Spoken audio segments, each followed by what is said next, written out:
Di dunia yang serba cepat ini, banyak yang beranggapan bahwa motivasi datang seperti kilatan petir. Datang dengan tiba-tiba dan mengubah segalanya dalam sekejap. Padahal, pemikiran semacam ini seringkali membuat kita terjebak dalam siklus penundaan. Saat menunggu motivasi datang, sebenarnya kita sedang memberi diri alasan untuk tidak bergerak. Kita mungkin berpikir bahwa inspirasi akan datang setelah menemukan waktu yang tepat. Tapi pada kenyataannya, menunggu justru membuat kita semakin jauh dari tujuan. Cara pandang itu perlu dirubah. Motivasi bukanlah penyebab dari tindakan, melainkan hasilnya. Ketika kita mulai melakukan sesuatu, sekecil apapun, kita sebenarnya sedang menyalakan api motivasi itu sendiri. Langkah-langkah kecil, meskipun tampak sepele, memiliki dampak besar dalam membangun momentum. Bayangkan ketika kita rapikan meja kerja yang berantakan, setelah melihat hasilnya, ada dorongan untuk melanjutkan pekerjaan berikutnya dengan lebih fokus. Inilah bukti nyata bahwa motivasi tumbuh dari tindakan. Jika merasa sulit untuk memulai, mulailah dengan tindakan terkecil yang mungkin. Seringkali kita merasa enggan karena tugas besar di depan mata terasa terlalu berat. Namun, dengan membagi tugas besar menjadi langkah-langkah kecil, kita akan menemukan bahwa tugas tersebut tidak lagi menakutkan. Misalnya, jika kita ingin menulis buku, janganlah berpikir tentang menulis seluruh buku. Mulailah dengan menulis satu paragraf setiap hari. Setelah beberapa waktu, satu paragraf ini akan berkembang menjadi satu halaman, kemudian satu bab, hingga akhirnya kita menyelesaikan buku tersebut. Hal itu juga yang direkomendasikan oleh Mark Zuckerberg. Ia punya cara praktis dalam mengatur tugas-tugasnya sehari-hari. Dia lebih suka mulai dengan tugas yang paling mudah dulu. Menurutnya, menyelesaikan tugas-tugas kecil di awal bisa membangun momentum, membuat kita lebih siap untuk menghadapi tantangan yang lebih besar sepanjang hari. Ini seperti memberi diri sendiri dorongan awal yang membuat semangat kerja terus terjaga. Mark juga punya tips lain untuk tetap produktif, terutama saat mood sedang kurang baik.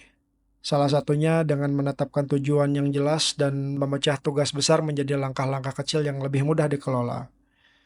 Dengan begitu, tidak ada rasa kewalahan, dan fokus bisa tetap terjaga. Dia juga menyarankan agar kita fleksibel dalam mengatur prioritas. Jika ada perubahan mendadak, jangan ragu untuk menyesuaikan rencana agar tetap sesuai dengan tujuan utama. Singkatnya, cara Mark adalah tentang menjaga semuanya tetap sederhana, konsisten, dan fleksibel. Mulai dari hal-hal yang mudah, tetapkan tujuan yang jelas, dan sesuaikan prioritas dengan kebutuhan. Ini bisa membantu menjaga produktivitas, meskipun mood atau motivasi kadang naik turun. Yang seringkali diabaikan adalah kekuatan dari kebiasaan kecil yang terus-menerus dilakukan. Kebiasaan inilah yang nantinya akan menjadi fondasi dari motivasi yang stabil. Contohnya, mulai pagi dengan 10 menit berolahraga. Di awal ini mungkin akan terasa sulit, tapi seiring berjalannya waktu, tubuh dan pikiran kita akan terbiasa. Bahkan akan mulai merindukan aktivitas tersebut ketika tidak dilakukan lagi. Inilah esensi dari kebiasaan, sesuatu yang terus dilakukan tanpa perlu memaksakan diri.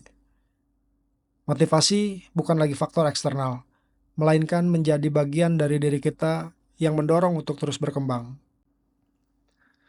Stephen Covey pernah mengajarkan konsep begin with the end in mind. Sebelum memulai sesuatu, penting bagi kita untuk memiliki visi yang jelas tentang akhir yang ingin dicapai. Ketika kita punya visi, setiap tindakan kecil yang dilakukan akan terasa lebih bermakna. Tidak ada lagi langkah yang sia-sia karena semuanya mengarah ke tujuan yang lebih besar. Jika tujuannya adalah keseimbangan antara karir yang sukses dan kehidupan pribadi yang bahagia, maka tindakan sederhana seperti mengatur waktu dengan baik, menjaga kesehatan mental, dan terus meningkatkan keterampilan menjadi investasi berharga untuk masa depan yang baik. Jadi, kesimpulannya, motivasi bukanlah sesuatu yang datang dengan sendirinya. Motivasi adalah hasil dari tindakan nyata yang dilakukan setiap hari, dimulai dari hal-hal kecil yang kemudian membentuk kebiasaan positif. Dengan memiliki visi akhir yang jelas, setiap langkah akan terasa mudah bermakna dan membawa lebih dekat ke tujuan yang lebih besar. Jadi jangan tunggu lagi. Mulai sekarang, lakukan satu tindakan kecil yang dapat mengubah hidup kita. Perlu kita ingat bahwa langkah kecil hari ini bisa jadi lompatan besar di masa depan.